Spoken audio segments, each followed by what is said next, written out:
I don't see him getting older. It's like that expression, you're not getting older, you're getting better, you know. I don't. He'll never get old because he's a boy at heart, Peter Pan, you know. And I feel that way too. And I guess we have the same feel about life.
I saw it on the computer. It made me sick when I saw it. What? It's like a liquor. It looked like, it was horrible. I don't like it. I never like it.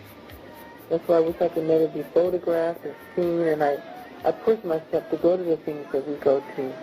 I just don't want to look old. I hate to see people grow old.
What qualities most help you get to where you are today? Faith and determination. And practice. Right, now.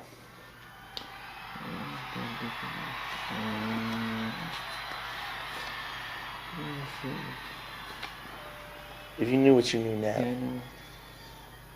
practice more. Practice more? I practice a lot. You practice a hell of a lot. But you're going to practice more? Okay. Okay. What is your greatest lesson learned? Not to trust everybody. Not to trust everybody in the industry. So list a few things that could be helpful to someone breaking into the music business. Believe in yourself. Study the greats and become greater.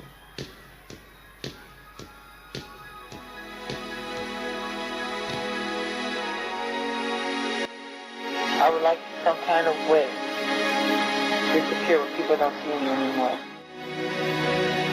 You don't want to die young. You're asking me an interesting question. You sure you want my answer?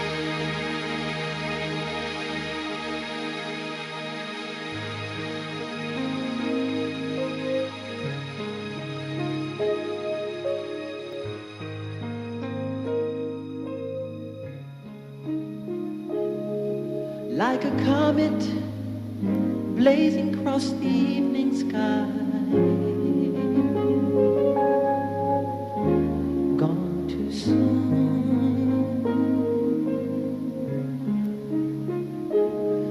Like a rainbow fading in the twinkling of an eye, gone too soon.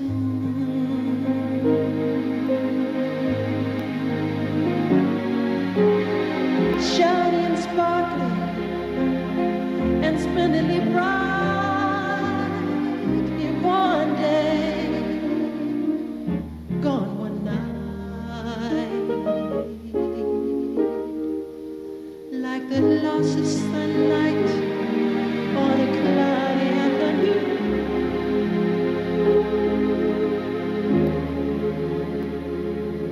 gone too soon.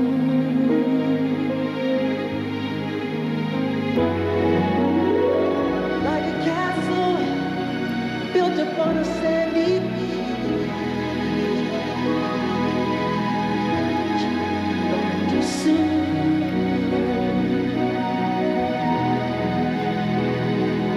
Like a perfect sunflower that is just beyond your reach, gone too soon.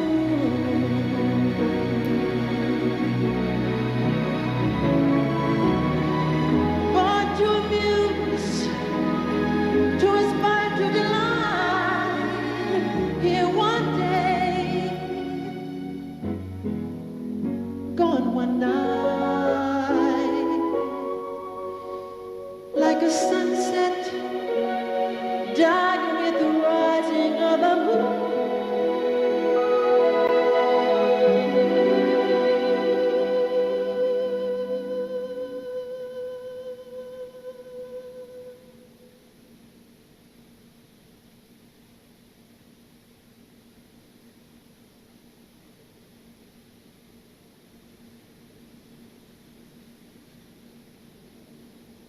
Gone too soon.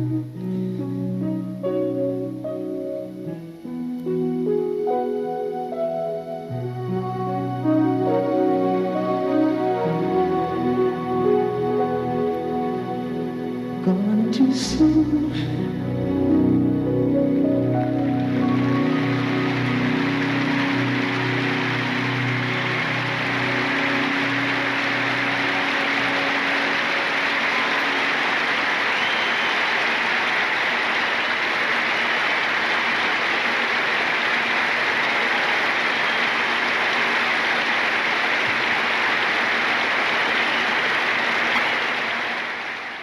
The Creator will go, but his work survives.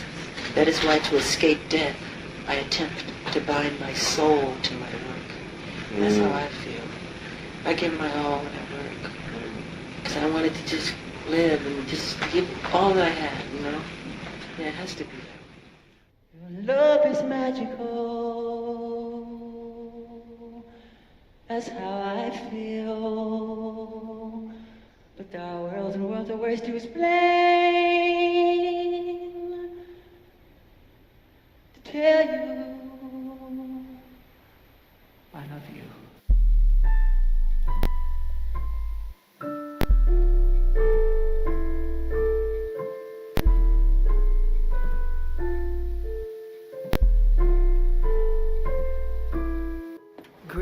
music and great melodies are immortal.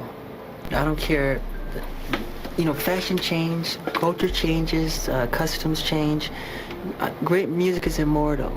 We still listen to Mozart today, Tchaikovsky, Rachmaninoff, any of them, any of the greats. Great music is it's like a great piece of sculpture or a great painting. It's forever, for generations upon generations to appreciate forever, really. And that's I know that's a fact.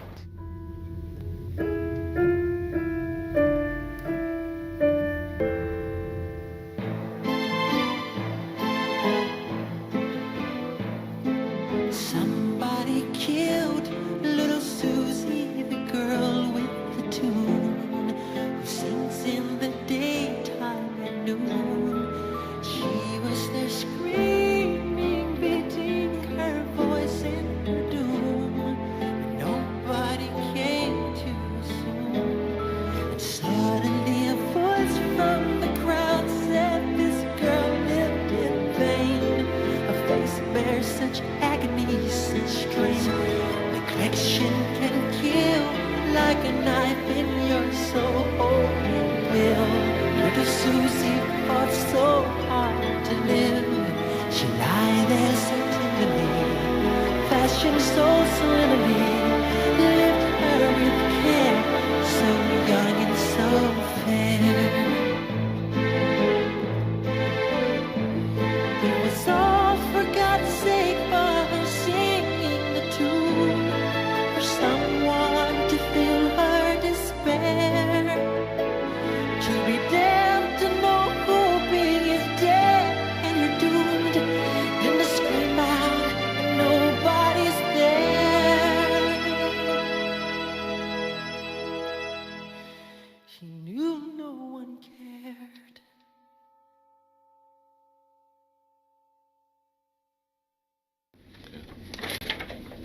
Now, during the period of time you were impaired by the taking of prescription medication, was this an impairment that lasted like all your waking hours, or did it come and go? It comes and goes. Not all of your waking hours, of course not. Okay.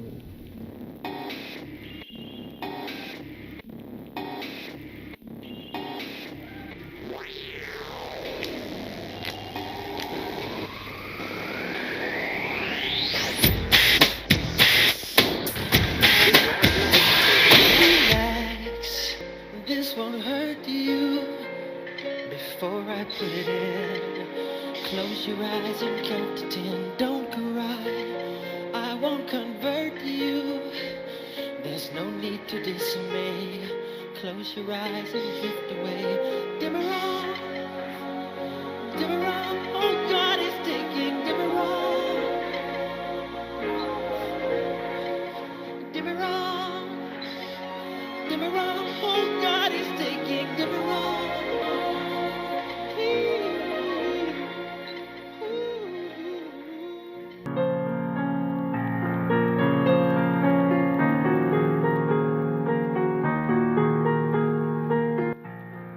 People see some of the things I do, and they say, why don't you show this to the world? People don't know you do this.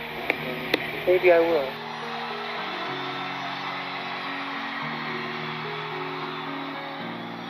I love you.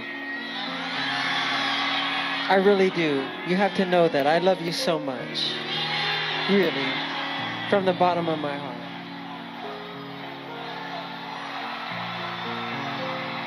There's still much more to come from Michael Jackson. My passion for music has never stopped. And thank you, the fans. I hope to see you very soon. I love you. God bless.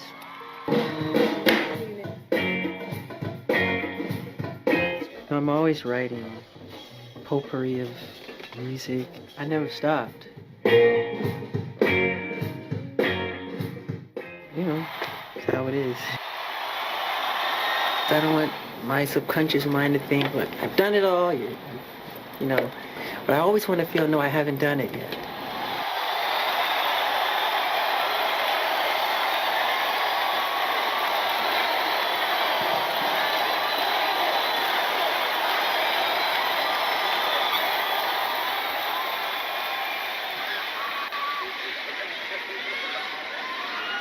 I promised myself when I came up here that I wouldn't get emotional because I think you're very sweet, generous, kind people. And I say thank you to all the people that believe in me, and I believe in you, and I love you very much. Thank you so, so much.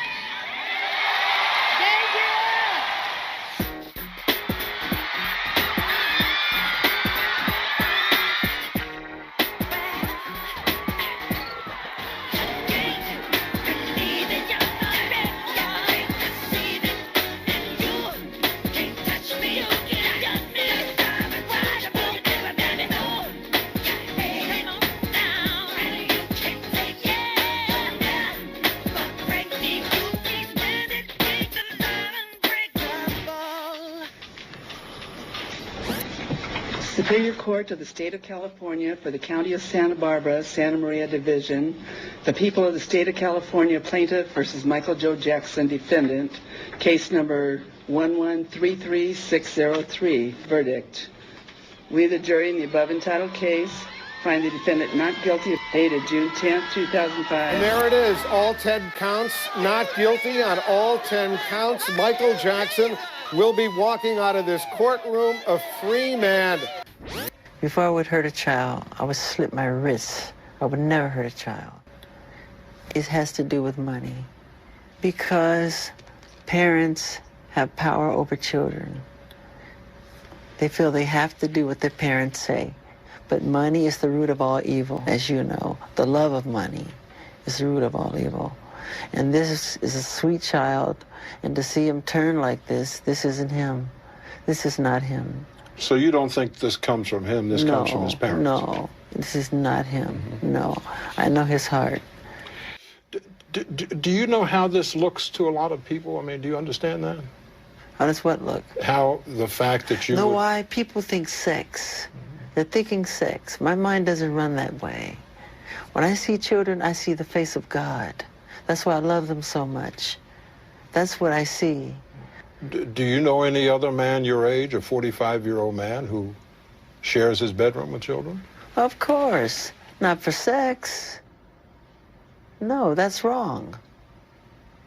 Well, let me say, from my perspective, my experience, I don't know any 45-year-old men who are not relatives of the children who share their bedroom with other children. Well, what's wrong with sharing your bed? I didn't say I slept in the bed. Even if I did sleep in the bed, it's okay. I am not going to do anything sexual to a child. It's not where my heart is. I would slit my wrist first. I would never do anything like that. What was going through your mind when you're taken into a police station in handcuffs to have a mug shot taken that you know is going to be shown around the world? They did it to try and belittle me, to try to take away my pride. But I went through the whole system with them, and at the end, I wanted the public to know that I was okay, even though I was hurting. What happened when they arrested you? What did they do to you? They were supposed to go in and just check fingerprints and do the whole thing that they do when they take somebody in. They manhandled me very roughly. My shoulder is dislocated, literally. It's hurting me very badly. I'm in pain all the time. See this arm? This is as far as I can reach it.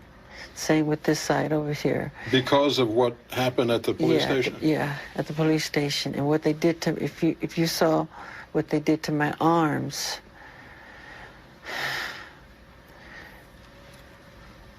it was very bad what they did. It was very swollen, I want to say. How did they do it? I mean, physically, what did they do? With the handcuffs, the way they tied them too tight behind my back. Behind your back? Yeah, and they put it in a certain position, knowing that it's going to hurt and affect my back. Now I can't move. It keeps me from sleeping at night. I can't sleep at night. One time I asked to use the restroom, and they said, sure, it's right around the corner there. Once I went in the restroom, they locked me in there for like 45 minutes. There was doo-doo feces thrown all over the walls, the floor, the ceiling, and it stunk so bad. Then one of the policemen came by the window and he made a sarcastic remark. He said, does it smell good enough for you in there? How do you like the smell? Is it good?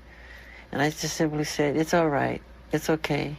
So I just sat there and waited. For 45 minutes? Yeah, for 45 minutes, about 45 minutes. And then one cop would come by and say, oh, you'll be out in a second. You'll be out in a second.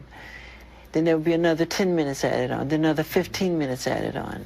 They did this on purpose. How did you feel when they went into Neverland? I mean, with a search warrant. I mean, what were they looking for? What did they take? My room is a complete wreck. My workers told me, they said, Michael, don't go in your room. They were crying on the phone, my employees. They said, if you saw your room, you would cry. I have stairs that go up to my bed.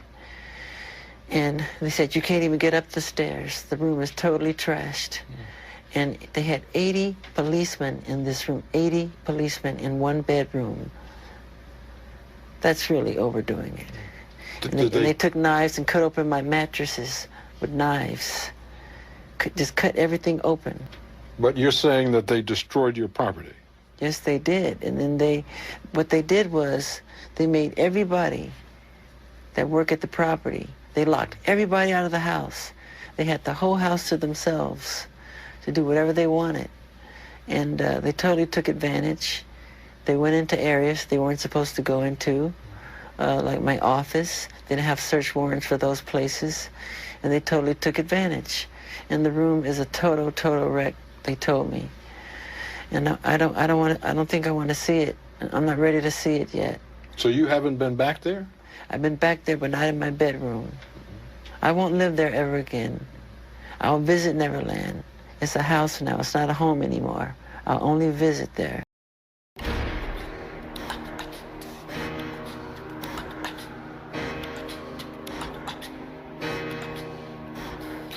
I'm gonna be exactly what you wanna see. It's you who's calling me. You're wanting me to be the stranger in your life. Am I amusing you or just confusing you? Am I the beast you visualized? And if you wanna see eccentric oddities, I'll be grotesque before your eyes. Let the moment materialize. Is that scared for you, baby? Am I scared for you? Is it scared for you, baby? Is it scared for you? You know the stranger is you. Is it scared for you, baby? Don't break the heart. Is the heart of burning soul? Just not what you see of me. The heart reveals the truth, like a mirror reveals the truth. See the evil when it's you. Is it scared for you, baby?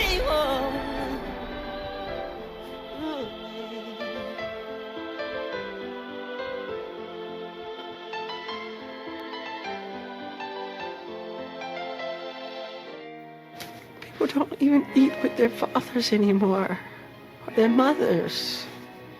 The family bond has been broken. It's an outcry for attention why kids are going to school with guns. They want love, they want to be touched, they want to be held. But they're busy off on their day job and they leave them at home on the computer and they're just doing all kind of crazy stuff, and that's destroying our world. We need to bond again. I'm just very sensitive to their pain, and I'm very sensitive to the family, the human condition, on that subject. It means a lot to me, and I want to help, do whatever I can to help that, Do you think it would be true to say that you found friendship and inspiration in children that you haven't been able to find in adults? That's absolutely true. Really? Yes. I haven't been betrayed or deceived by children. Adults have let me down. Adults have let the world down. What hurt hurts you most? When they lie. The lies. They're complete lies. And it hurts. And it hurts me because I know there's children out there who has to hear that crap. Why do people do that when all you have done is brought some of the most beautiful music, most beautiful popular music that many of us have ever heard? Why do people want to judge you if you've done, all you've done is been an artist and brought wonderful music? It hurts to be misunderstood. No matter how much you try to put people on track, there will still be some judgment. You often seem very lonely. Is that true? I used to be very lonely, painfully lonely. So, you have no idea. I used to walk the streets looking for people to talk to. When do you feel lonely? When do I feel lonely?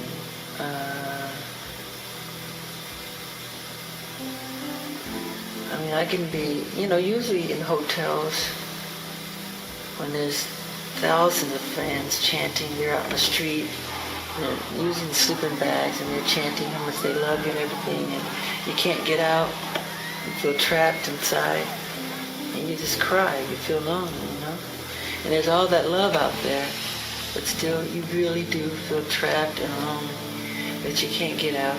And if you go to a bookstore, if you go out, if you go to a club, which I don't like clubs, every book you buy, they want to know, why are you buying this? Why is Michael Jackson buying this? Why is he reading this? Or you go to the club, as soon as you go in there, every song is my song, as if I want to hear my music. And everybody starts chanting for me to dance. So it becomes a show all over again.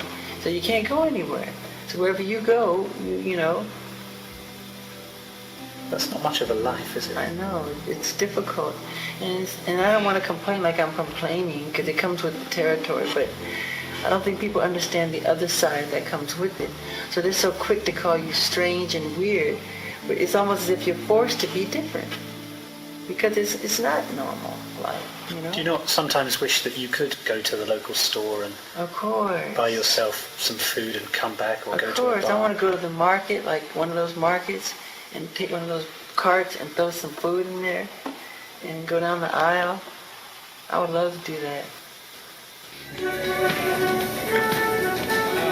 A good friend of mine who owns this mall, he had them close the whole shopping mall, and he had people in there that I knew pretending as if they were shopping, so it felt like, it was a real environment. They planned everything right down to the music. It was a lot of fun. It gave me a chance to see, in my way, kind of what the real world is like, even though it wasn't the real thing. Where's your card? It is. Oh, that one right there. Everybody was messing with me, trying to steal my card. Wilda. Is there a problem here? Where's my card? Wait. I don't trade cards with you. Got stuff here. These are my things. Where did my card go?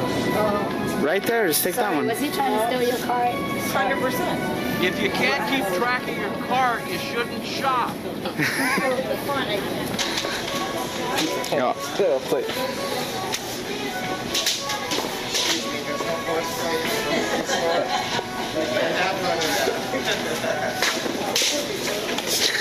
He's like, I gotta buy that. Michael Bay.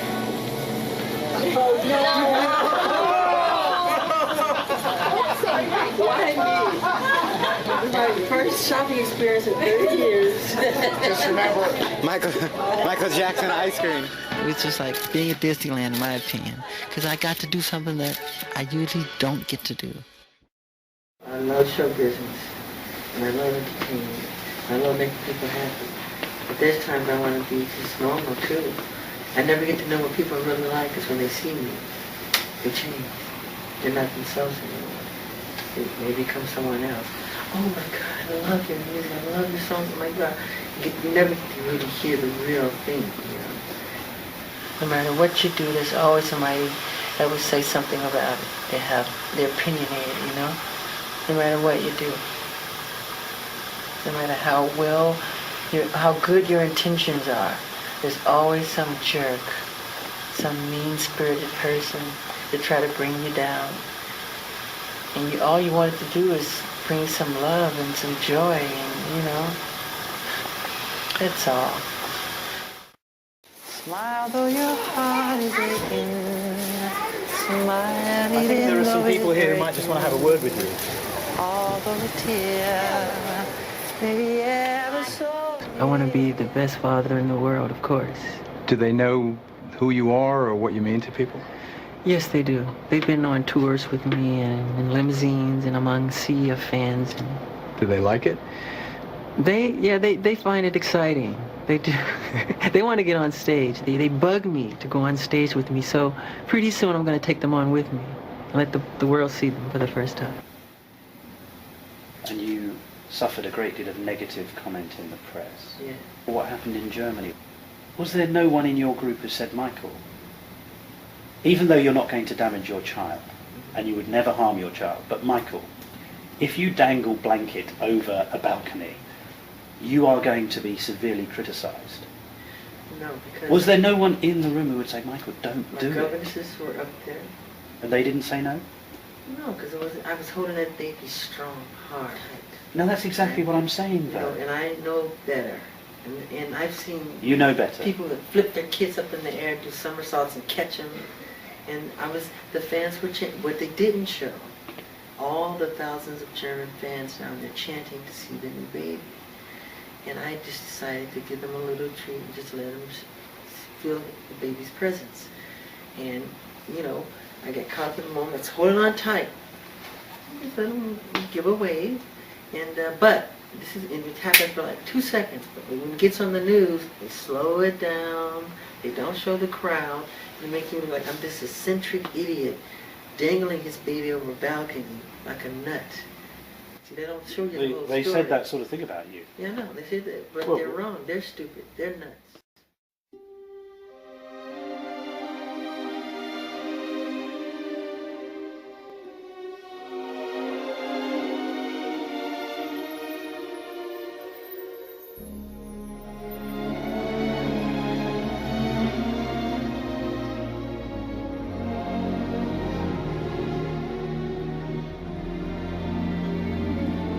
That's the time you must keep on trying.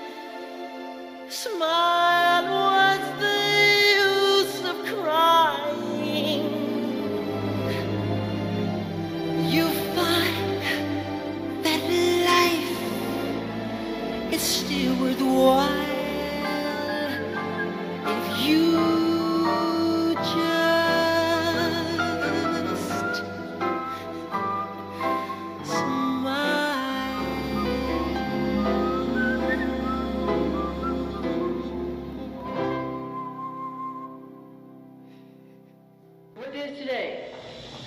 What day is today? Today is December 25th. What's special about December 25th? It's Christmas.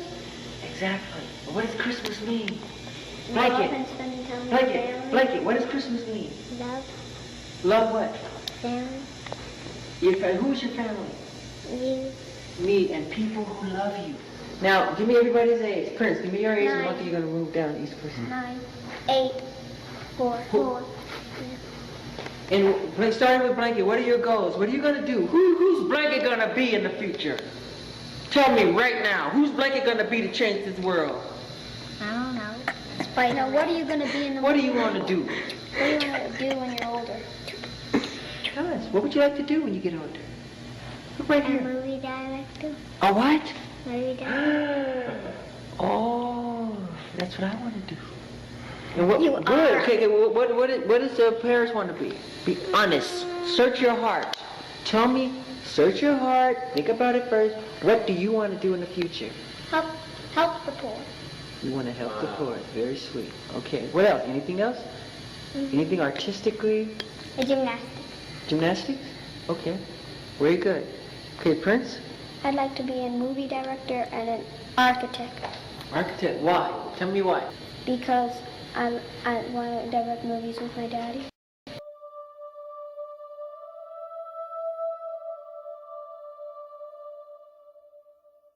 you create this imaginary or imaginative world. Do you ever outgrow something like that, Michael? Do you ever, think, oh, this is silly to have the llamas and the little choo-choo train and the rides? It's calling God silly if you do that. Tell me. Because God made all things great and small. So that would be wrong. When other men have their Ferraris, or they have their little, if it's an airplane or a helicopter or whatever they find, wherever they find their bliss. And my bliss is in giving and sharing and having simple, innocent fun. Neverland appeals to the child inside of every man, woman, and child. It's a place where I feel that you can return to your childhood. You find grown-ups, doing things they hadn't done since they were like 10 years old. I'm a nice person. I just took a shower and I washed my hair thoroughly.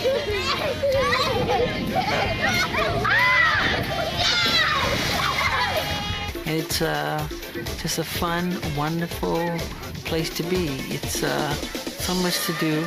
I always wanted to have a place where you're just busy all day and there's just unlimited space to go on quads and mountains and horseback and all kind of fun things.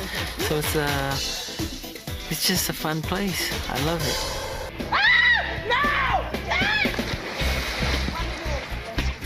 I'll kill you! And I will always love it. And I will never, ever sell Neverland. Neverland is me, It represents the totality of who I am. It really does. I love Neverland. Many people made fun of me with my animals, If I come home from a hard day at the studio and I come home to my deer or my chimps and I can hug them and they don't ask you anything, they don't complain, they don't gossip. They just want a hug and some love and get on with it. Where's the pizza? Whip out the ice cream. Because the chimps, they love snacks. And, they run around and they help me clean the room and they help me fix up things, and their DNA is literally identical to ours if you look in the microscope. And they're amazing. Chimps would help you clean the house? Yeah, they help me clean up my room. They help me dust. They do windows. They flush the toilet after they use the bathroom. And you let the chimps use your own bathroom? Sure, yeah, of course. Bubbles would go himself. And he'd sit at the table and he picks up his spoon and his fork and he eats and he's very polite. And they're very intelligent. I can talk to them one-on-one because they don't judge you, they're not looking for anything. They just want to have some fun, And that's the same with myself. And I can connect to that, I can understand that. Where is Bubbles now? Bubbles is, he's with a caretaker with like 40 to 50 other chimps. Because chimps, they get to an age like teenage kids do, where they want to challenge their parents. Like if your father tells you to do something, you go, why? Why do I have to do it, Dad?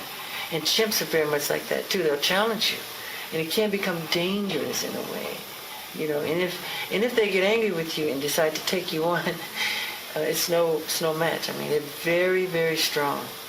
If they can take your finger off, they're very powerful. I like the sound it makes.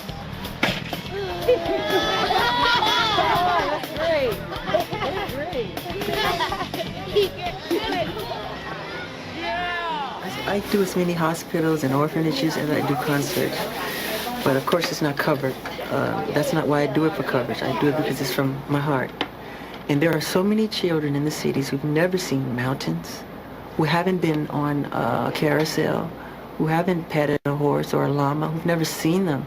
So if I can open my gates, and those gates open, and that bliss, explosion of screaming and laughter from the children, and they run past the bridge, they run on the rides, I say, thank you, God. I feel I won God's smile of approval, because I'm doing something that brings joy and happiness to other people. But it's not free to you. It's cost you millions of Millions dollars. a year, yeah, millions. But, I get it all back when I see them smile. Because they're really funny.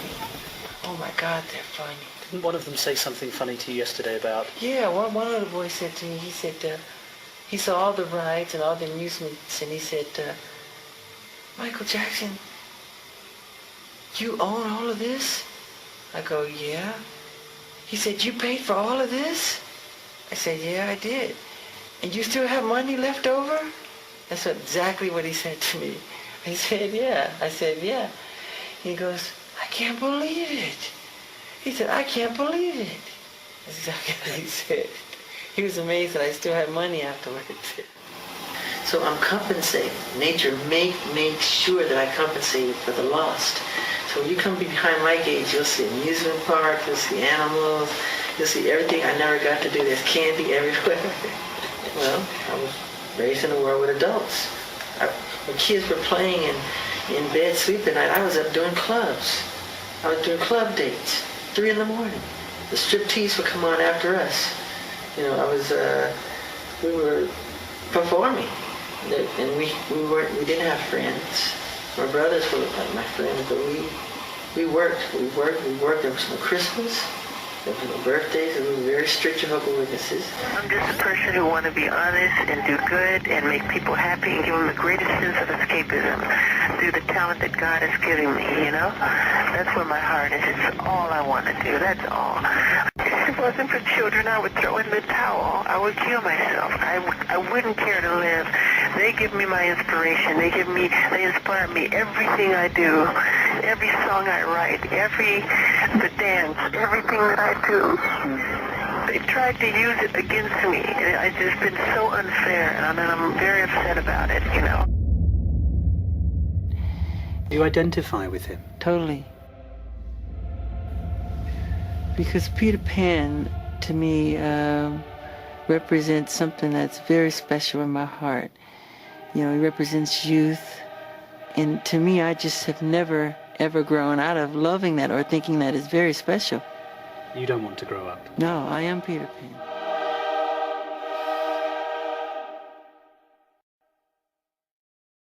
Have you seen my childhood? I'm searching for the world that I come from, 'cause I've been looking around in the lost and found of my heart. No one understands me. They view it as a strange eccentricities, 'cause I keep kidding around like a child with part in me.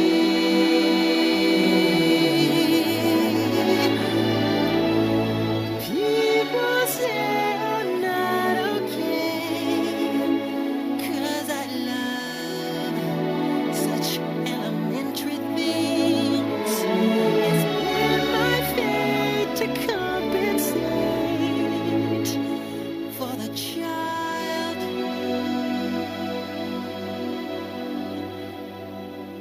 I've never known. Before you judge me, try hard to love me. Look within your heart, then ask.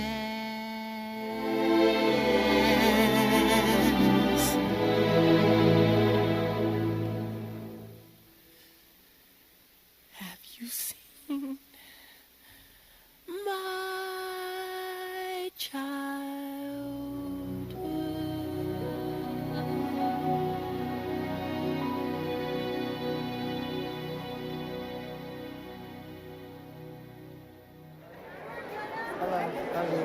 I would never look at myself in the mirror, ever. I would turn off all the lights, and because I had pimples really badly, and it was just difficult and to face the public. One time we were in an airport, I remember, I think it was somewhere like Virginia or something, and some lady recognized my brothers and all of us. She goes, "Oh my God, it's the Jackson 5. Where's little Michael? Where's little Michael?" She's looking around, looking down. "Where's little Michael?" And another person goes, "There he is." And she goes, "Ugh, what happened?" Just like that. And God, I just could have died right there. That's exactly what that lady said to me. My father teased me about how I looked, and he would say, well, you didn't get it from my side of the family. It must have been on Kate, Kate, he would always say, meaning my mother. You didn't get that from me. I feel like saying, thanks for making me feel better, because I don't think how bad he didn't even laugh. I don't think people don't stop to think what they're saying sometimes and the effect it can have on a person, Then one cousin would always, like this to me when you see me, like, want to pop my pimples. I would just go to the bedroom and cry, Is it true that your father used to say you had a fat nose? Yeah. What did he say? What did he actually say? God, your nose is big. You didn't get it from me. What does that do to someone who's going through adolescence? You want to die. You want to die. And on top of it, you got to go on stage in the spotlight in front of hundreds of thousands of people and just, God, it's hard. I would have been happier wearing a mask. You were very heavily disciplined by your father. What was that like?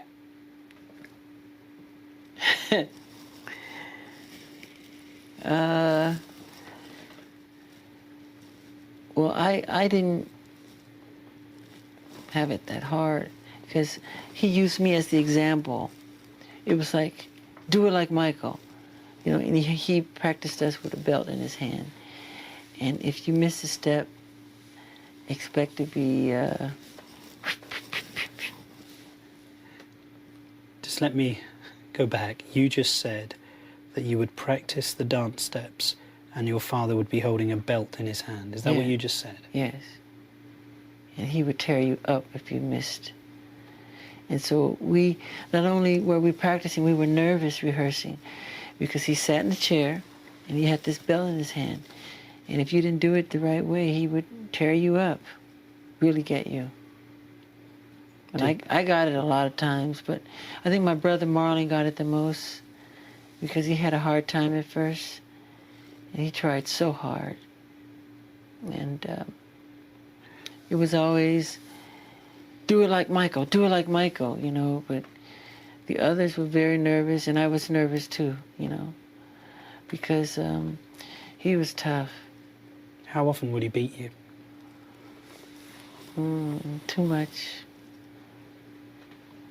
Would he only use a belt?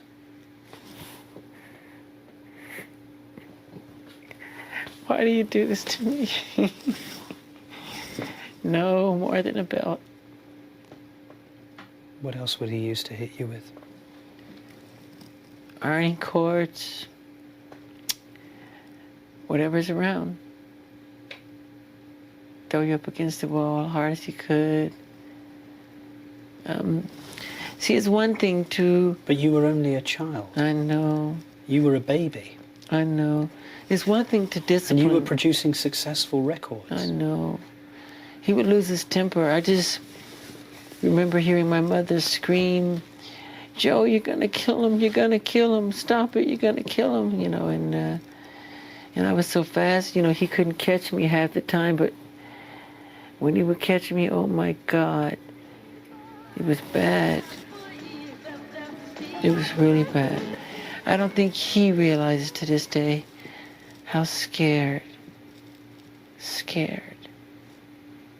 I mean, scared. So scared that I would regurgitate. You would vomit? Mm-hmm. When would you vomit? What would produce that sort of reaction in you? His presence. Just seeing him. And sometimes I'd faint, and my bodyguards would have to hold me up. When he was beating you, did you hate him? Yeah. Strong hate. That's why to this day I don't lay a finger on my children. I don't want them to ever feel that way about me. Ever. We used to say to our mother, we say to each other, I never forget this. Janet and myself, I'll say, Janet, shut your eyes. She'd go, okay, let's shut. I said, picture Joseph in a coffin. He's dead. Did you feel sorry? She would go, no. That's what we would do to each other as kids. We would like play games like that. She'd go, nope. She's like that. And that's how hateful we were. And he didn't allow us to call him Daddy. And I wanted to call him Daddy so bad. He said, I'm not Daddy, I'm Joseph to you, you know? And I totally forgive him for all of it, you know? You have to. But I don't allow my children to call me Michael. I say I'm Daddy. It's just the opposite. Okay? Now Sammy sometimes get a lift to his school in the car with us. And even though he still can't say my name, when I wave goodbye in a sad sort of way, he waves back to me. And sometimes when we go to the park, I don't play with my friends. I just lie in the green grass with Sammy instead, and we watch the sunshine shimmering on the leaves of the trees. Then we both smile because it's beautiful in a shimmering sort of way. And sometimes when Sammy and I are in the sandbox, I don't build castles or dig long, long tunnels. I just sit next to Sammy and let the silky sand trickle through my fingers instead. It feels so soft and smooth that it makes us laugh. And when we feel happy in a special sort of way. My father was a managerial genius, and my brothers and I owe our professional success in no small measure to the forceful way that he pushed us. He trained me as a showman, and under his guidance, I couldn't miss a step. But what I really wanted was a dad. I wanted a father. He had great difficulty showing affection. He never really told me he loved me. But I remember once when I was about 4 years old, there was a little carnival, and he picked me up and put me on a pony. It was a tiny gesture, probably something he forgot 5 minutes later. But because of that one moment, I have this special place in my heart for him. Because that's how kids are. The little things mean so much. They mean so much. Now I am a father myself, and one day I was thinking about my own children and how I wanted them to think of me when they grow up. To be sure, I would like them to remember how I always wanted them with me, wherever I went, how I always tried to put them before everything else. But there are also challenges in their lives, because my kids are stalked by paparazzi. They can't always go to the park or to the movies with me. So what if they resent me when they grow older? What if they resent how my choices impacted their youth? Why weren't we given an average childhood, like all the other kids, they might ask? And at that moment, I pray that my children will give me the benefit of the doubt, that they will say to themselves, our daddy did the best he could, given the unique circumstances that he faced. He may not have been perfect, but he was a warm and decent man who tried to give us all the love in the world. I hope that they will always focus on the positive things, on the sacrifices I willingly made for them, and not criticize the things they had to give up, or the errors I've made. For we have all been someone's child, and we know that despite the very best of plans and efforts, mistakes will always occur. That's just being human.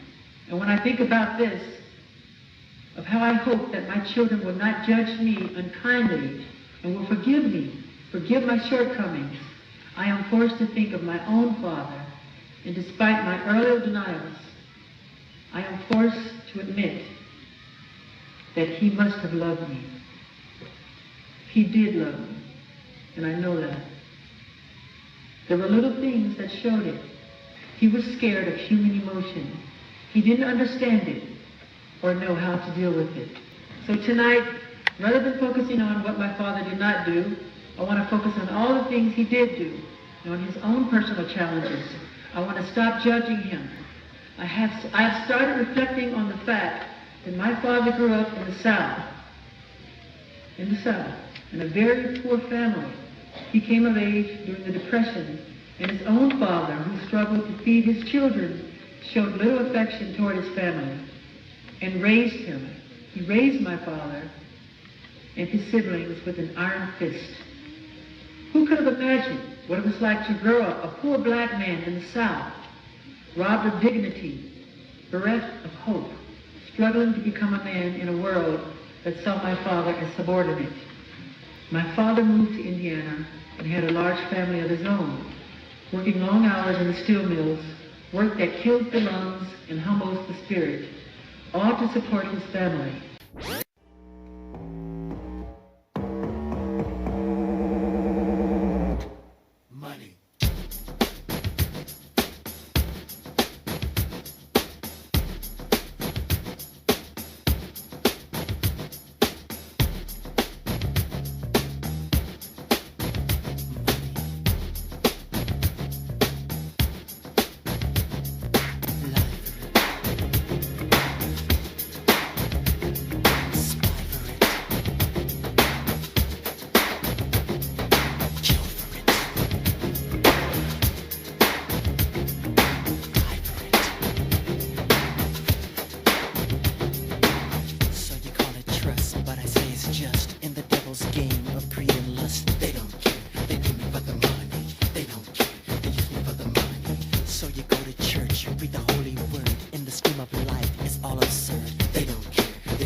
Throughout the years, black artists have been taken advantage of completely.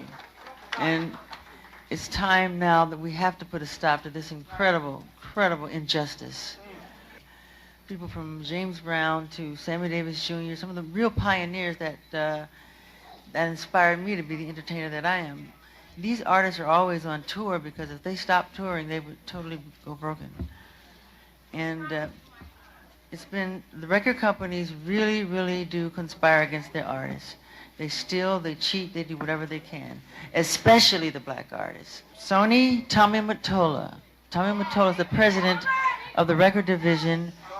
He is a mean, he's a racist, and he's very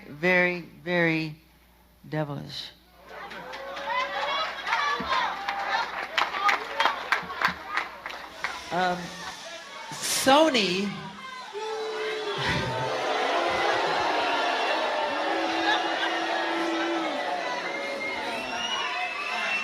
Sony, being the artist that I am at Sony, I've generated several $1 billion for Sony, several billion, and they really thought that my mind is always on music and dancing and it usually is, but they never thought that this performer, myself, would outthink them. Yeah!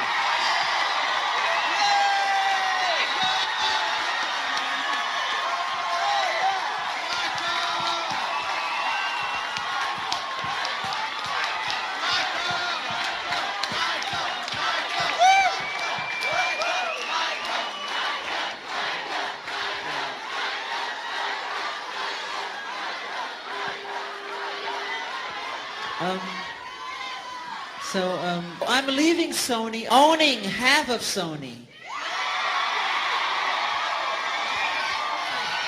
So I own half of Sony's publishing, and I'm leaving them, and they're very angry at me because of it. But I just did good business, you know. So the way they get revenge is to try and destroy my album. The record company usually like for you to support your album and go on tour, and I don't like to. I do like relating to the fans, giving the fans a chance to see you face to face, because you go from Hong Kong to Africa to China to Brazil to, you know, Singapore, Switzerland, London, Paris, Russia, and the stadiums are just jammed, and the energy is great. It's fantastic. And we have, I mean, I don't know how they enjoy the show because it's festival seating. They don't want chairs. Even if there were chairs, they would stand on them and just, so we have a tent on the side with, it's usually like 5,000 faints every night, and we have all these doctors and paramedics, but it's a difficult thing to tour. You go from one continent to another, you're sleepy, the time zones are different, you can't sleep after the show, the adrenaline is up here. Well, can we just do it again without the negative saying that you don't like the tour? Just I don't like it though. I know, but see, I go through but what hell. Is it setting up though? I don't understand. I go through hell touring. Okay, then I'll make it positive then. Yeah, it's just. Well, you know the truth. Yeah. Okay. And action, Michael. I love to tour. You guys want to set up. Just say. Why you all start laughing? I'm going to get into it. But I remember one thing my mother said to me, and there was just a sea of people. There was like over 200,000 people, and her eyes were watery. She was on the side of the stage, and I said, "Mother, what's wrong? Why are you crying?" She said, when you were a baby and I was holding you in my arms, I would have never dreamt it. You would do this. You would have this kind of effect on an audience like this. And I gave her a hug and tried to get her on stage. She's so shy. No matter what, she will not come on stage. But I thought that was really sweet of her. My mother's wonderful. To me, she's perfection. The idea is to take it a step forward. I don't want to be just another can in the assembly line. You know, I want to, you know, create, do something that's totally different and unusual. When was the last time you saw Thriller? Gee, I don't know. I thought about watching it again, but I don't, because I don't want to scare the children.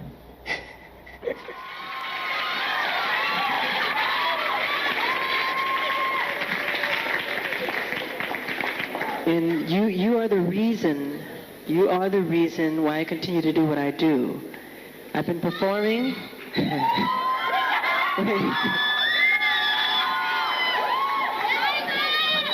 I love you too. I love you.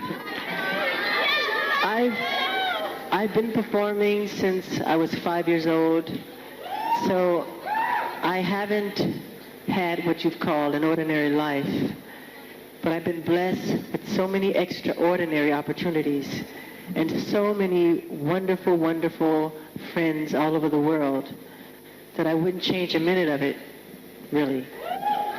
And you ain't seen nothing yet.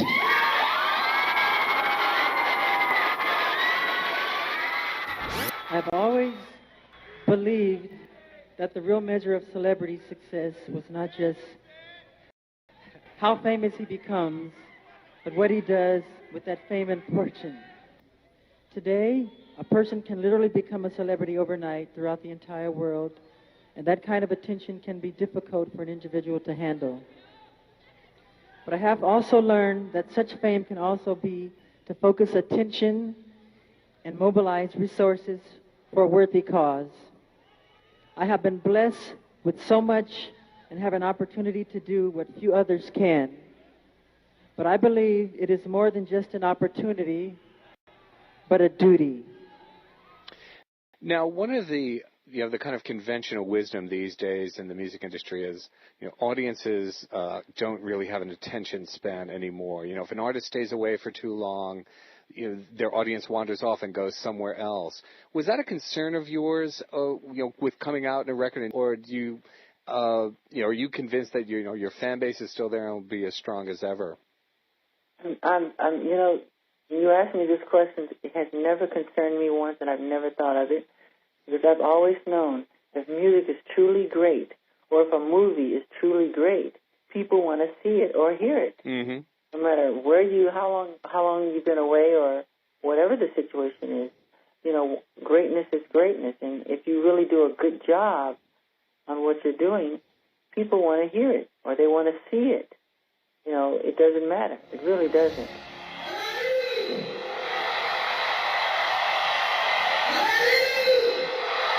Yes, I'm right in the middle of the album. I'm halfway through, and it's just, it's a cavalcade of just wonderful songs. Try everything, never thought would work before. When you live for your love and you give it all, you can always give them some more. Baby, nothing means everything unless you're here to share. Unless you're here to share it with me. I can breathe, I can eat, I can die in my sleep. I don't want to die in my sleep. But it's a song, right? You're always there in my dreams. I wanna spend. Is that what that is? Putting everything I have into it, putting my heart into it, because I'm not sure if I'm going to really do it again, as, you know, this might be my last one as far as an album. I may do, the next is doing soundtrack albums to movies, soundtracks to films, but not just, you know, straight out pop. You know, it's like the gestation process of birth. Mm-hmm. You know, it's, you know, it's like having children, you know, and having to raise them and bring them out into the world. And once they get into the world, they're on their own. So it's very exciting. I mean, you never get too used to it, ever. It's an incredible process, you know, but you leave it in the hands of God like you do when you're having a child. Now, were these songs, when you wrote them, you would go back to them from time to time? When I wrote them, would I go back to them? Yeah, well, let me ask you this. What form would they, when you write them, what form would they be in? Would they be in the form of lead sheets? Would they be in the form of notes? Or would they be on a cassette? In writing, you mean pen to paper? Right. God, I've written things on toilet paper. It could be anything. Right, Whatever's the closest around. I've written on walls. Comes into my head. I could be walking along, you know, on a road, or I could be sitting on a bench at Disneyland or something, eating peanuts, and there it is, it's in my head. Or I could be in the shower, or I can wake up, like when I did when I wrote We Are the World, and there the song is. It's right in my head, the entire composition, you know. That's how it happens. Once you have the song in your head, what do you do next to get the song? I go to a tape recorder and I put the sounds down orally with my mouth, making sounds of how I want the bass or the strings or the drums or each part to go, the way I hear it. Because the key is to get exactly what you're hearing in your head on that tape. It's very difficult sometimes because you can't. You only have one voice, but you're hearing full chords. So it's a very difficult thing to do. But you just do your best. My name is Daddy's Baby. Hi, my name is Prince Michael Jackson, and I love my daddy. And I'm Daddy's Baby. I love my daddy so much. You're the best daddy in the whole world. I love you more, Prince. You're the best daddy in the whole world, and I love you.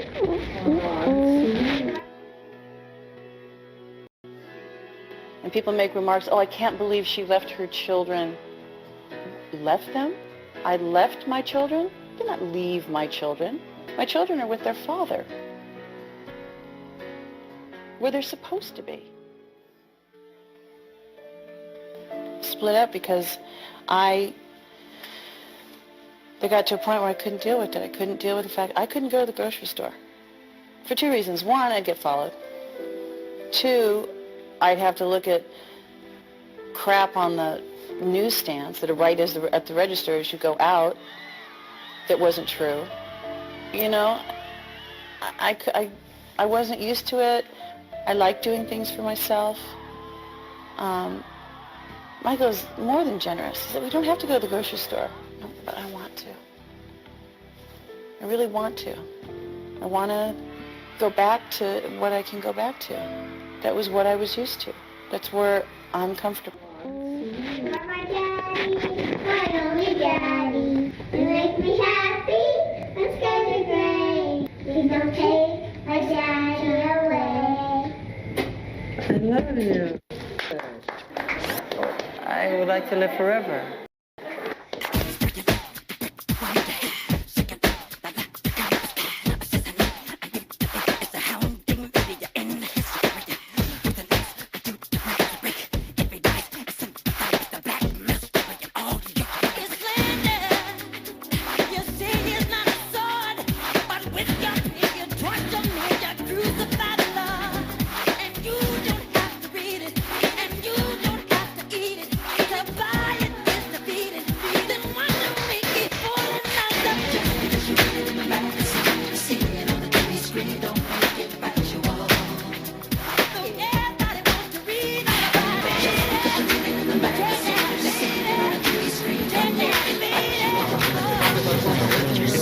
Disrespectable. Do you think that your success has actually made people turn against you? The bigger the star, the bigger the target. And the more popular I became, the more rumors that were created, none of which were true. I mean, the moment I started breaking the all-time records of the biggest selling albums of all time, they called me weird overnight, strange, wacko, you know, they said I'm a girl, homosexual, but none of that stuff is true. I get tired of situations like this, where people completely lie on me, and I'm sick of it. Despite of what the press say about celebrities or myself in general, I move ahead. I don't pay attention to it because it's garbage, it's tabloid junk, and it's not important to me. I have my dreams. I'm a visionary, and I'm very resilient, and nothing can hurt me. I feel as if I have a suit of armor on. I have rhinoceros skin, and I'm here to do what I'm supposed to do the best way I can. I'm not a nut. I'm very smart. You can't come this far in success and be stupid. Lady Diana, in real truth, was one of the sweetest people I've ever known, because we could relate to each other. We share something in common with the press. I don't think they hounded anyone more than her and myself. And we had a relationship, a very good relationship, where we would call each other late at night for me, and we would, you know, just talk about just like crying each other's shoulders, how hard and difficult and how mean the tabloids can be and how they lie and twist stories around. How did you hear about her death? I woke up and my doctor gave me the news, and I fell back down in grief, and I started to cry. And so the pain, I felt inner pain. It was pain in my stomach and in my chest. So I said, I cannot handle this. It's too much. Just the message and the fact that I knew her personally. Then on top of that one, I said, there's another one. Real soon, I feel it coming. There's another one. It's another one coming, and I pray it's not me. Please don't let it be me. Are you psychic? Is that what you're saying? I don't want to say that, but I've done it before. And you thought it might be you? Yes. I've been living in that kind of life all my life. The tabloid press, that kind of press, not the press, the tabloid, the paparazzi, that type. I've been running for my life like that, hiding, getting away. You can't go that way because they're over there. And well, let's go this way. Pretend we're going that way and we'll go that way. Somebody say, hold on, stop. This person deserved their privacy. You are not allowed to go there. They go as far as to hiding in the places. They'll slide a machine up under the toilet. You go, oh my God. They've done that. When you came into this hotel, you had to come in, or you felt you had to come in through the kitchen. I've been doing it for years. In many lobbies, I've never seen the front door. Never. Did you ever try to outrace the paparazzi? To outrace them? Yes. They follow you. They chase us on the scooters. Cutting in front of you? Yeah, and I have to say to the driver, I say, slow down. I jump in. I said, it's going to kill us. I say, slow down. I've done that many times. Going to kill us. So he jumps out of the car and yells at these people. You know, there is that argument that you rely on publicity to sell your albums, for your concerts. When I approve of want something, it. yes. But you can't always control the press. You can't approve of everything. You can't invite them in again and again and then at a certain point close them out. Yes, you can. Well, how do you do that? What is that line? And by doing that, this is their time for this, and this you should not do. You should not say he's an animal. Should not say he's Jacko. I'm not a Jacko. I'm Jackson. How do you feel when they call you Wacko Jacko? Where'd that come from? Some English tabloid. I have a heart and I have feelings. I feel that when you do that to me. It's not nice. Don't do it. I'm not a wacko. There are those who would say that you add to the attention. No, I don't. Well, the masks, the mysterious behavior. There's no mysterious behavior. I don't want this to sound insulting. I'm just going to be straight with you. But you are somewhat eccentric, to say the least. The way you dress, the way you look, it invites attention. The whole appearance as you grew up was larger than life, more extreme. You don't think that calls the paparazzi to you? No. No? No. Maybe I like to live that way. Maybe I like to dress that way. I don't want paparazzi, really. But if they come, be kind. Write the right kind thing to write. Michael, is it the journalist's role or the press's role to be kind? To be kind? Because the press also sometimes has to look into things, be tough. It can't always be kind. What you saw it happen to Lady Diana, you tell me. There should be some boundaries, some kind of way. The star needs some space. Give him a chance to relax. He has a heart. He's human. You have said, I grew up in a fishbowl. I will not allow that to happen to my son. Yet when your son was born, you sold pictures to the National Enquirer and to other European papers, tabloids. Why did you do that? Why? Why? Because there was a race. There were some illegal pictures out. Illegally, somebody had taken pictures of a baby for millions of dollars. They said, here's Michael's son. And it wasn't, as I remember. It wasn't. So I took the pictures of the baby, said, they're forcing me to get his picture. The helicopters flying above us, flying over my house, flying over the hospital, machines and satellites all over even the hospital said, Michael, we've had every kind of celebrity here. We've never had it like this. This is unbelievable. And so I said, here, take it. And I gave the money to charity. So rather than, in a sense, what you're saying is, what you did was to get them off your back. Yeah. Now they want to do it again, and maybe I don't want to show him to the world like that. I want him to have some space where he can go to school. I don't want him to be called Wacko Jacko. That's not nice. They call the father that. That isn't nice. Right?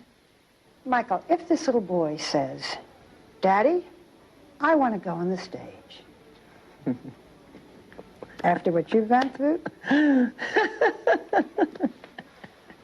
Hey, hold on now. Hold on.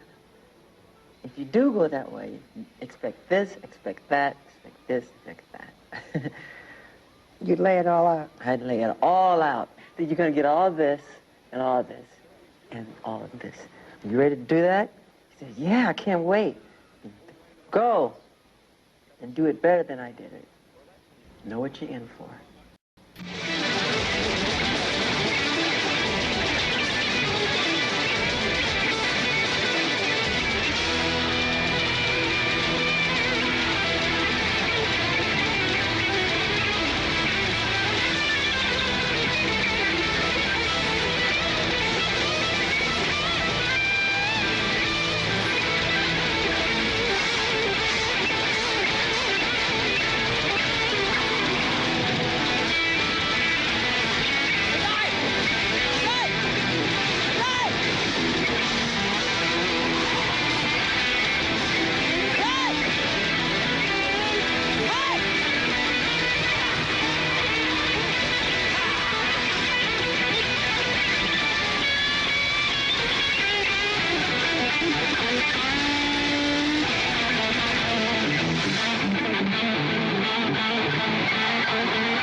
Are you really anxious to get back on stage?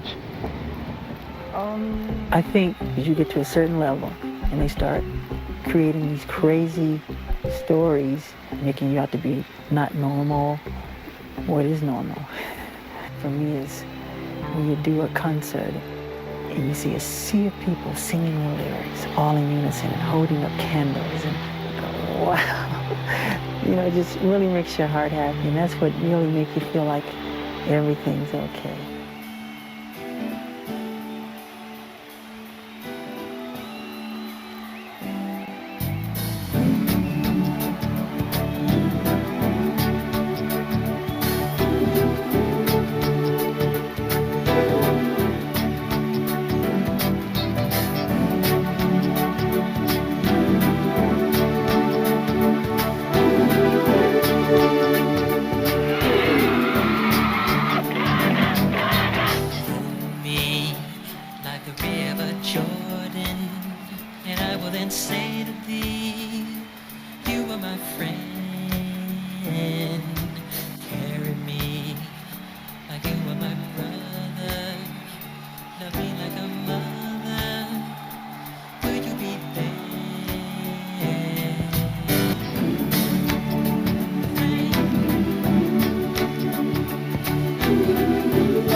Everyone's taking control of me.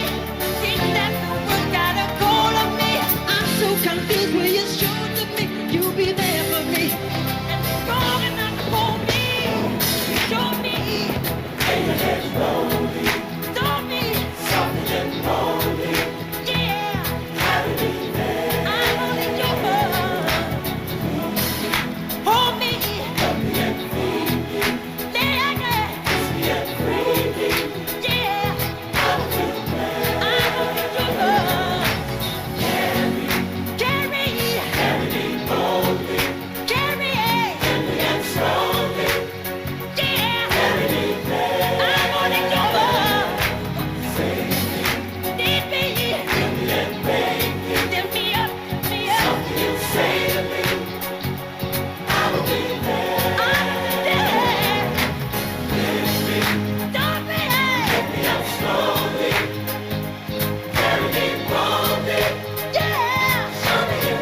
deepest despair, will you still care?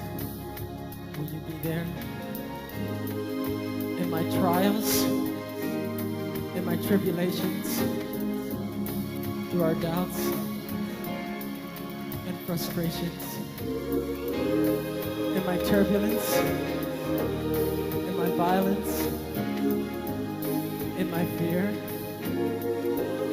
in my sufferings, in my anguish, in my pain, in my joy, in my sorrow, in the promise of another tomorrow. I'll never let you part, for you're always in my heart.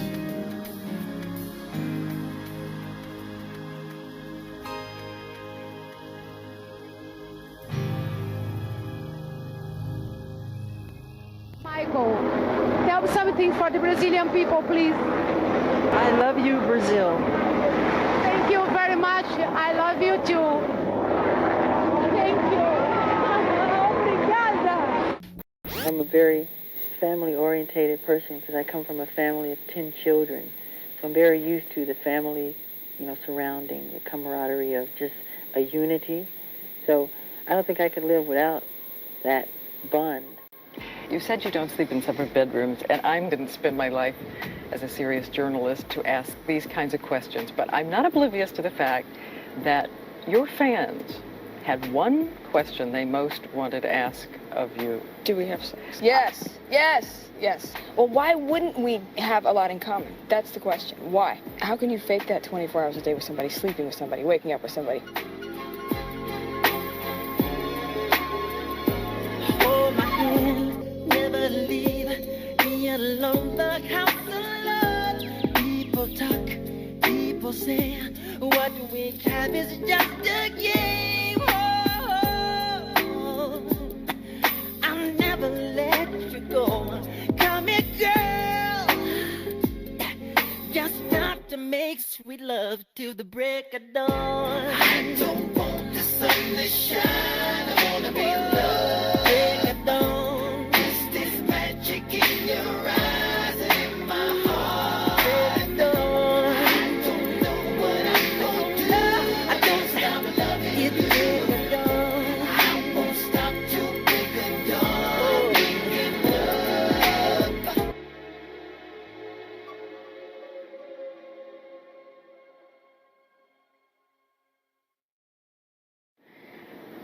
Did you ever, as this young boy said you did you ever sexually engage, fondle, have sexual contact with this child or any other child? Never, ever. I could never harm a child or anyone. It's not in my heart. It's not who I am. Yes. There was nothing that matched me to those charges. There was nothing. There was nothing that concurred. That's why I'm sitting here There was talking to you nothing. today. There was not one iota of information that was found that could connect me. So when we've to heard these that there was charges, a marking, the why whole did you thing is a settle lie. the case then? Why did you settle the case? And it looks to everyone as if you paid a huge amount of money. Most of that's to get folklore. silence. I talked to my lawyers and I said, can you guarantee me that justice will prevail? And they said, Michael, we cannot guarantee you that a judge or a jury will do anything. And with that, I was like catatonic. I was outraged. How much money Totally was it? outraged. So what I said, I have got to do something to get out from under this nightmare. All these lies and all these people coming forward to get paid in these tabloid shows, just lies, lies, lies, lies. So what I did, we got together again with my advisors, and they advised me, it was hands down, a unanimous decision, resolve the case. This could be something that could go on for 7 years. There wasn't one piece of information that says I did that. And anyway, they turned my room upside down, went through all my books, all my videotapes, all my private things, and they found nothing that can say Michael Jackson did this. Nothing. What is a 36-year-old man doing sleeping with a 12-year-old boy, or a series of them? Right. Okay, when you say boys, it's not just boys, and I've never invited just boys to come in my room. Come on, that's ridiculous. And that's a ridiculous question. But since people want to hear it, the answer, I'll be happy to answer it. I have never invited anyone into my bed, ever. Children love me, I love them. They follow me, they want to be with me. But anybody can come in my bed. A child can come in my bed if they want. I can say, sorry, I've seen this. I just wanted to say that I've seen these children, they don't let him go to the bathroom without running in there with him. And they won't let him out of their sight. So when he jumps in the bed, I'm even out. They jump in the bed with him. Would you let your son, when he grows up and is 12 years old, do that? You know what? If I didn't know Michael, no way. But I happen to know who he is and what he is. And that makes it, I know that he's not, I know that he's not like that, and I know he has a thing for children. You're going to make sure it doesn't happen again. I think this is really the key thing people want to know, that there are not going to be more of these sleepovers in which people have to wonder. Nobody wonders when kids sleep over at my house. But Nobody are they wonders. over? Are you going to watch out for it now? Watch out for just what? for the sake of the children and for No, everything because you've been through? it's all moral and it's all pure. I don't even think that way. It's not what's in my heart. So you'll would do it never, again? Ever. Do what again? I mean, you'll have a child Of sleeping course. over. If they want. It's on the level of purity and love and just innocence, complete innocence. If you're talking about sex, and that's a nut. That's not me. Go to the guy down the street, because it's not Michael Jackson. It's not what I'm interested in. Meanwhile, CBS obtained a secretly taped phone conversation allegedly between the father of the boy who accused Jackson of sexual abuse and the boy's stepfather. Listen to this. This man is going to be humiliated beyond belief. He will not believe it. He will not believe what's going to happen to him. Beyond his worst nightmares. Sell one more record. If I go through with this, I win big time. I will get everything I want. They will be destroyed forever. There were some reports during this period, Michael, that it was such agony for you that you were actually suicidal. Is that true? I was never suicidal. I love life too much to ever be suicidal. I'm resilient. I have rhinoceros skin. Never, ever suicidal. Heartbroken, but not suicidal. I was humiliated, embarrassed, hurt, and suffering great pain in my heart. The pressure resulting from these false allegations, coupled with incredible energy necessary for me to perform, caused so much distress that it left me physically and emotionally exhausted. I became increasingly more dependent on the painkillers to get me through the days of my tour. My friends and doctors advised me to seek professional guidance immediately in order to eliminate what has become an addiction. It is time for me to acknowledge my need for treatment in order to regain my health. There have been many disgusting statements made recently concerning allegations of improper conduct on my part. These statements about me are totally false. As I have maintained from the very beginning, I am hoping for a speedy end to this horrifying experience to which I have been subjected. I ask all of you to wait and hear the truth before you label or condemn me. Don't treat me like a criminal, because I am innocent. I have been forced to submit to a dehumanizing and humiliating examination by the Santa Barbara County Sheriff Department and the Los Angeles Police Department earlier this week. They served a search warrant on me which allowed them to view and photograph my body, including my penis, my buttocks, my lower torso, thighs, and any other area that they wanted. They were supposedly looking for any discoloration, spotting, blotches, or other evidence of a skin color disorder. The warrant also directed me to cooperate in any examination of my body by their physician to determine the condition of my skin. The warrant further stated that I had no right to refuse the examination or photographs, and if I failed to cooperate with them, they would introduce that refusal at any trial as an indication of my guilt. It was the most humiliating ordeal of my life, one that no person should ever have to suffer. And even after experiencing the indignity of this search, the parties involved were still not satisfied and wanted to take even more pictures. It was a nightmare, a horrifying nightmare. But if this is what I have to endure to prove my innocence, my complete innocence, so be it. If I am guilty of anything It is of believing what God said about children. Suffer little children to come unto me, and forbid them not, for such is the kingdom of heaven. In no way do I think that I am God, but I do try to be God-like in my heart. I am totally innocent of any wrongdoing, and I know these terrible allegations will all be proven false.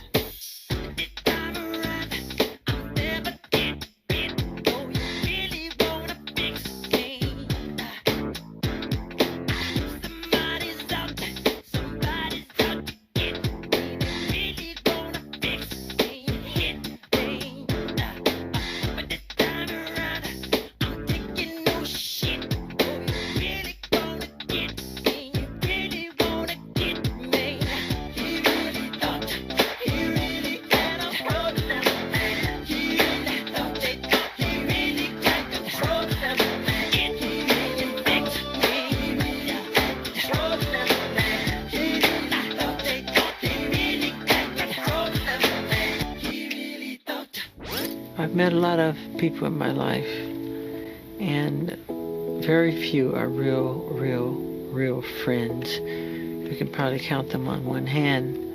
And Elizabeth is one of the most loyal, loving, caring people that I know.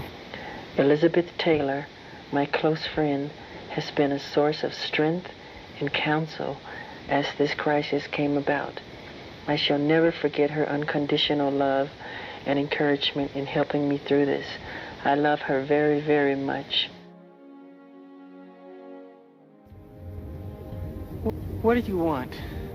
We want you out of town. You don't fit in here. You're not like us. Why do I have to be? You're not like anybody. You're weird. These kids think you're scary. I'm scary?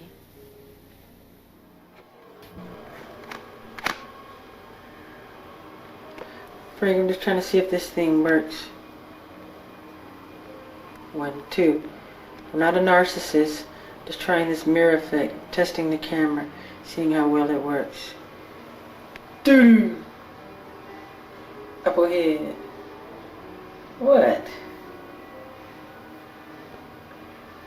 1, 2, 1, 2. 1, 2, 1, 2, 1, 2. 1, 2. I'm counting the thing. 1. Your thing's blinking. Something's weird about this. Something's weird here. 1, 2, 3, 4, 5, 6, 7, 8, 9, 10, 11, 12, 13, 14, 15, 16. The press has made up so much god-awful, horrifying stories. I know. That are completely appalling. I know. Completely appalling. And so far from the truth. And it's made me to realize the more often a person tell a lie, the more times you hear a lie, I mean, you begin to believe it. Mm-hmm. If it's told often enough, you start to believe it. Do not judge a person. Do not pass judgment on anyone unless you have talked to them one-on-one. I don't care what the story is. Mm-hmm. Do not judge them because it's a lie. I'm a black American. I'm proud to be a black American. I am proud of my race. I am proud of who I am. I have a lot of pride in who I am and dignity. Yes. I have a skin disorder that destroys the pigmentation of the skin. Is something that I cannot help, okay? But when people make up stories that I don't want to be who I am, it hurts me. It's a problem for me, okay? I can't control it, okay? But what about all the millions of people? Let's reverse it. Okay. What about all the millions of people who sit out in the sun to become darker, to become other than what they are? Nobody says nothing about that. So when did this start? When did the color of your skin start to change? Oh boy, sometime after Thriller. Around Off the Wall, Thriller. Sometime and what did you think? I mean, it's in my family. My father said it's on his side. I can't control it. I don't understand. I mean, it makes me very sad. I don't want to go into my medical history because that's something that's private. But that's the situation here. So please, when people see something like that. I just want to get this straight. Yeah. You are not taking anything to change the color of your skin. Oh, God, no. You did not purposely. We're trying to control it, and using makeup evens it out because it makes blotches on the skin, and I have to even out my skin. But you know what's funny? Why is that so important? You know, that's not important to me. I'm a great fan of art. I love Michelangelo. If I had a chance to talk to him or read about him, I would want to know about what inspired him to become who he is, the anatomy of his craftsmanship, not about who he went out with last night or why he decided to sit out in the sun so long. What's wrong with, I mean, that's what's important to me. Somehow people still are not, they don't feel they've heard everything about the whiteness of your skin, and that it's not somehow a choice on your part, along with the makeup, to be, is it to be neither black or white, neither to look completely male, to be in the androgynous zone? I think they want to know, it is a decision on your part some way, the way you look. Where does it come from? I think it creates itself, nature. He's an artist. He has every right, and he is constantly remodifying something or changing it or reconstructing it or, you know, working on some imperfection that he thinks needs to be worked on. If he sees something he doesn't like, he changes it. Period. He resculpted himself. He's an artist. I might want to put a red dot right there one day. but 2 eyes right here. Are you pleased now with the way you look? I'm never pleased with anything. I'm a perfectionist. Yeah. It's part of who I am. They say I'm different, they don't understand. But there's a bigger problem that's much more in demand. You got world hunger, not enough to eat. More problems than we'll ever need. Gang violence and bloodshed on the street. Homeless people with no food to eat, with no clothes on their back and no shoes for their feet. We've got drug addiction in the minds of the weak, so much corruption, police brutality, street walkers walking into darkness, strange diseases, but there's no cure. School teachers who don't want to teach, grown people who can't write or read. You've got many doctors that aren't so sure, so tell me why you wanna trip on me? Tell me what are we doing to try to stop this? Well, there is a lot of wonderment in being famous. I mean, you travel the world and you see things, you meet people, you go places. It's great. But then there's the other side. There's, which I'm not complaining, there's lots of rehearsal, and you have to put a lot of your time, give of yourself a lot. I am committed to my art. I believe that all art has as its ultimate goal the union between the material and the spiritual, the human and the divine. I believe that to be the reason for the very existence of art. And I feel I was chosen as an instrument to just give music and love and harmony to the world. There's no moment musically that you really think that never disappoints you? I'm just never satisfied with what I do creatively, you know. I just regret the limitation of my own imagination. I just feel there's so much more. I don't think I've ever done a project where I was totally happy with it. I think the next one is always the toughest one, because people expect more and more. And no matter how good it is, they'll go, well, it wasn't as good as, but I liked it, you know, that type of thing. Here abandoning my fame, take my name, but you just let me be. How does it feel? How does it feel? How does it feel when you're alone and you're cold inside?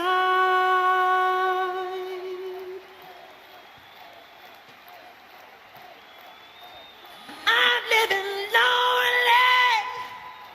I'm living lonely, baby. Stranger in Moscow. Can I ask you, do you ever relax? Does Michael Jackson ever relax? Because I know you're a workaholic. Yes, I am a workaholic.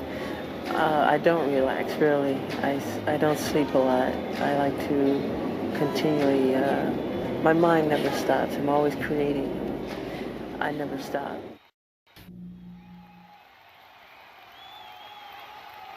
Time tells the story of history.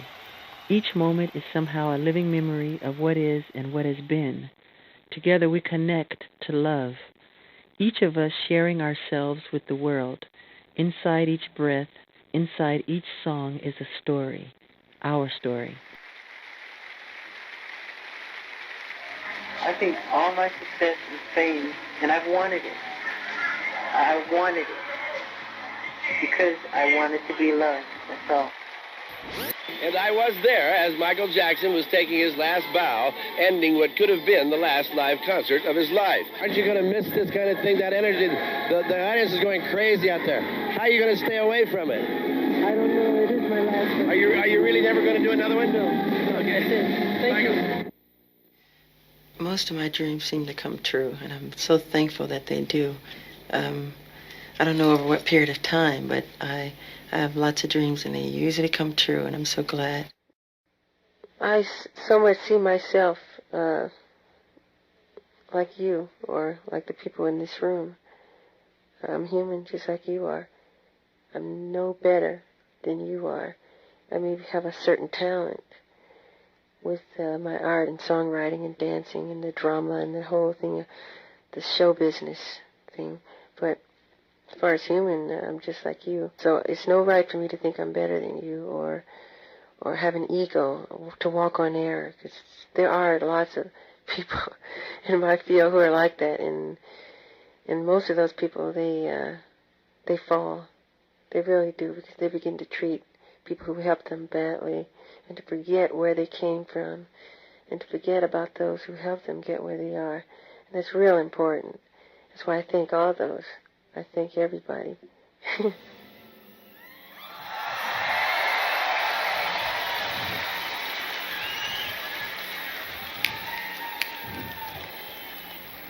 It's just important not to take it too serious and not to reflect too much on the past and too much on the gold and too much, because you get bogged down with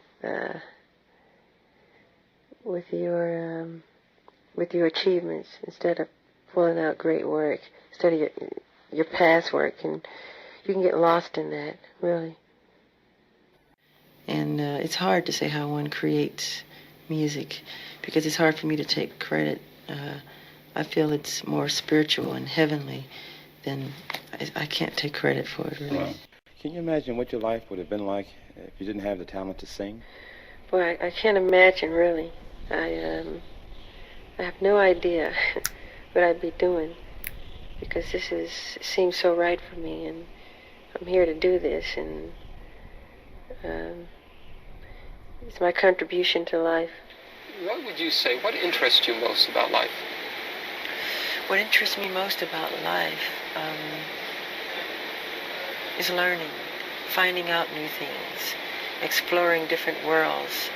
It is my philosophy, too. If you want to make the world a better place, take a look at yourself and then make a change. Is it hard to do? Yeah, well, people don't look at themselves honestly. They don't look at themselves and point the finger at them. It's always the other guy's fault or somebody else. You should change yourself. Look at yourself. Make better of yourself, you know?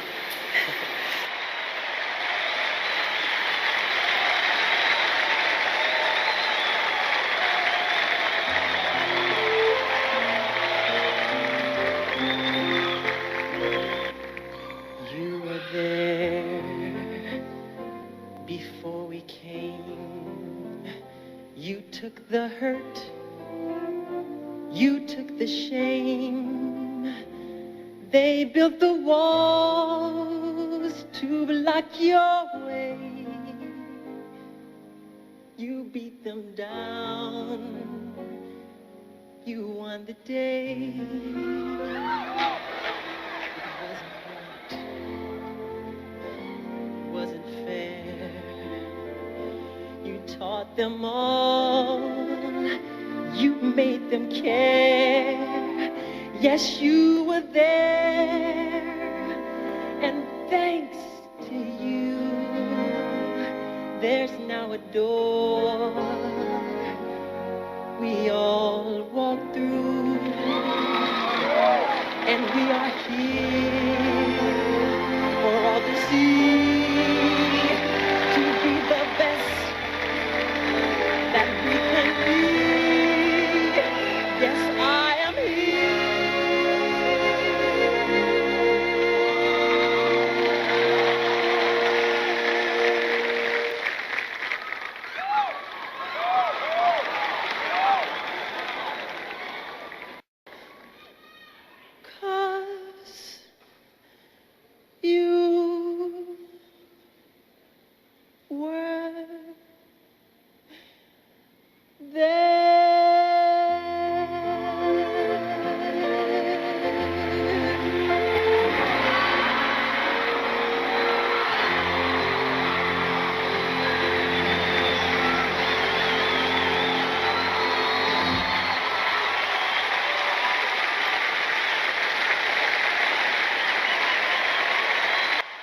identify you as strictly a black musical genius. However, you have much broader appeal than that. Do you find it hard to appeal to both black and white audiences at the same time while performing, or do you even consider the black or white aspect? No, I don't think in terms of color or race, or I don't say when I write a song, this is for the blacks and this one's for the white.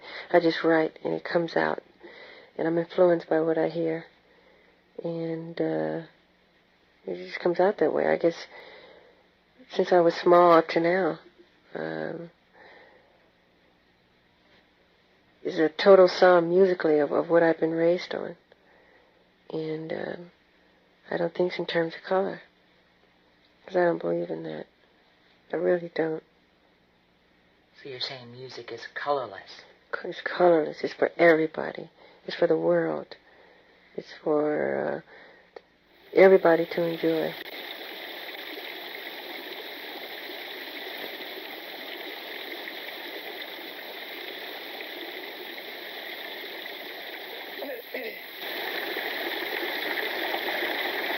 Facing a cloud, soaring up so high. Watch me now, watch me now. Come to Japan, I can do anything. I think with any type of creation, you create what's inside of you. Subconsciously, what influences you. I'm a fantasy fanatic, and anything that took you off into another world, escapism, that's what I like. I'm not so crazy about the reality of everything. I like a lot of fantasy, and that's what I try to create, to get away, to become moved, No, I never studied dancing before. It always came natural for me. Whenever I was little, any music would start and they couldn't set me down. They couldn't tie me down, actually. And even to this day, if somebody plays a beat, I'll start kicking in, making counter rhythms to the beat I'm hearing. It's just a natural instinct. The moonwalk is a dance that I would love to take credit for, but I can't because I have to be completely honest here. These black children in the ghettos they have the most phenomenal rhythm of anybody on the earth. I'm not joking. I get a lot of ideas from watching black children, and they have perfect rhythm. So just riding through Harlem, I remember in the early, late 70s, the early 80s, I would see these kids dancing on the street, and I saw a kid doing this kind of sliding backwards, kind of illusion dancing, I call it. And I took a mental picture of it, a mental movie of it, and I went into my room upstairs in Encino, and I started to just do it and dance and create and perfect it. But it definitely started within black culture, no doubt. And that's where it comes from. When I dance, if you're a dancer, you're just interpreting the sounds and the accompaniment of the music. If there's a driving bass, you become the bass. If there's a cello, if there's a string, you become that. So you become the emotion of what that sound is, okay? So if I'm doing a movement and I go bam, and I grab my crop, it's the music that compels me to do it. It's not saying I'm getting ready to grab down there and it's not a great play. You don't think about it, it just happens. Sometime I'll look back at the footage and I'll go, did I do that? Oh, I direct and edit everything I do. You're filming what you want people to see, when you want them to see it, how you want them to see it, what juxtaposition you want them to see it, and so you're creating the totality of the whole feeling of what's being presented. How are you feeling at this time about the success of Thriller? I mean, the music business isn't exactly going gangbusters, and yet you continue to sell records so well. Michael, why is it, do you think, that you're able to cross over when so many others aren't able to, from R&B to pop? I mean, it's like a natural for you. You have something within your records that everybody just loves. There's a formula? Not that I know of. It's my heart. I put my heart in it. You put your heart in it? Yeah. And that was one of my most favorite things I've ever done, because it's been a dream of mine for a long time do something that's kind of scary, but, you know, comical at the same time, and just all the elements of just fun. Because I don't want to scare people to the point where they're afraid to go to sleep. I want it to have a little sense of humor. Mm-hmm. You know, and within the laughter, there is a tear, you know. So it's just fun, you know. There's no chemistry that I know of. I just project what I feel.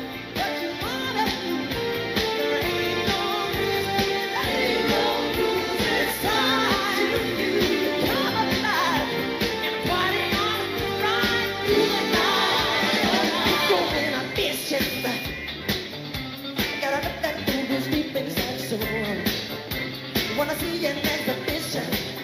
Better you be down before you get to war. 'Cause we're the body for night and day. Living crazy, that's the only way to live. And I'm a war.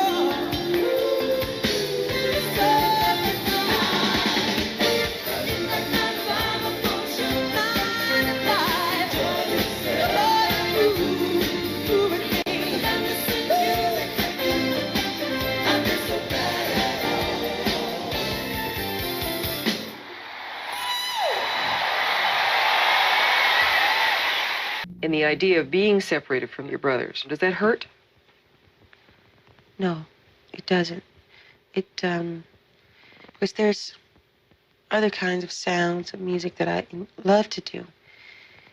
It hurts what is inside of me, and it can't get out, and it's hidden from the world. When I do those solo albums and I'm doing all kinds of different music, it's wonderful. I feel like I'm accomplishing what I'm supposed to do. And you don't feel guilty or worried about your brothers? No, because they understand. Why hide something? Why hide it? Share it.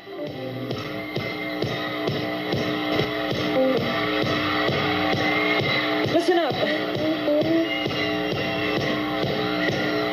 I'd like to say this is our last and final tour. And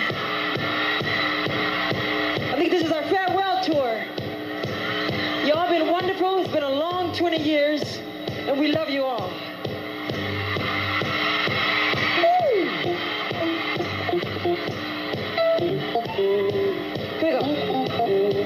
Shake your body! Shake your body! There are some people who believe that having always been on stage, you've never had to deal with the real world. Yeah, that's true in one way. That's true in one way. But it's hard to in my position. Secretly and privately, really deep within, there's a destiny. I really believe and feel I'm here for a reason, and that's my job, to perform for the people. And if they accept it, that I'm rewarded. If they want to put me up on that pedestal, I feel even better. Do you ever want to stop? No, don't stop till you get enough. And you haven't had enough? No way. No way.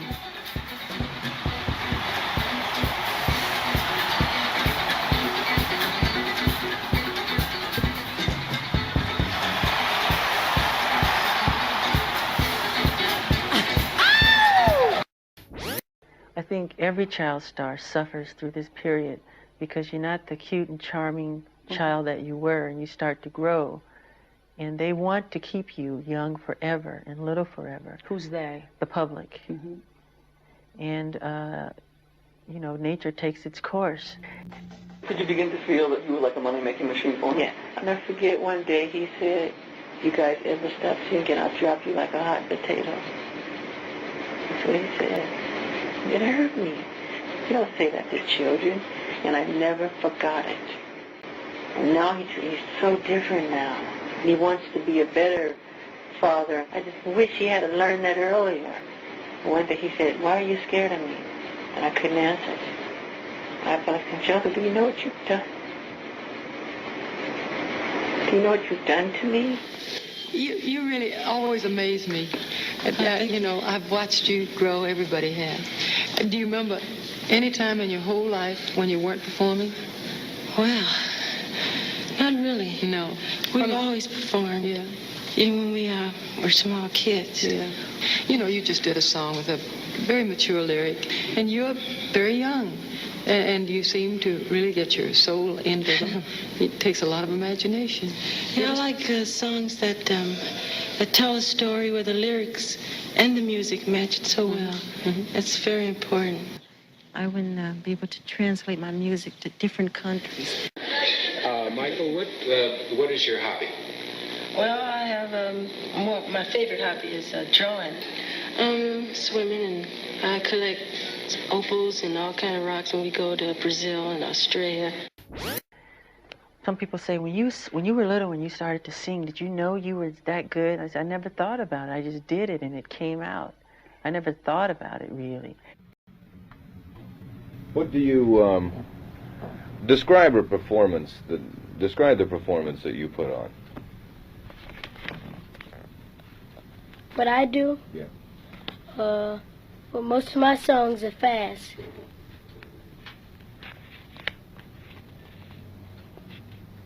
I mean, what do you put into it?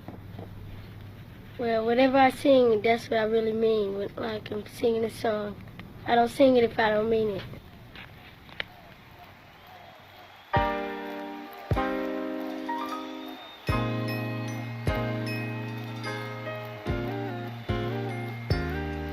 With the child's heart, go face the worries of the day. With the child's heart, turn each problem into play. No need to worry. No need to fear. Just being alive makes it all so very clear. With the child's heart, nothing can ever get you down. With a child's heart, you've got no reason to frown. Love is as welcome as a sunny day. No grown-up thoughts to lead our hearts astray.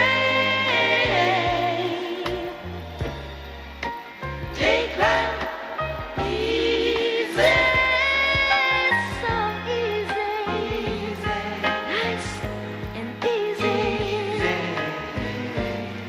like a child, so gay and so carefree. Yeah.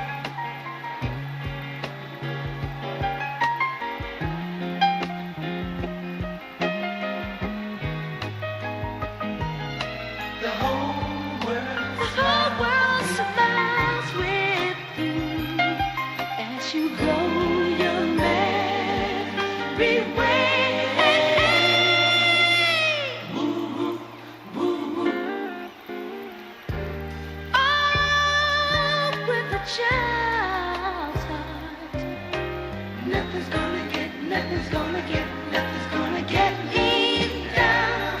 Oh, with a child's heart, oh, nothing's gonna get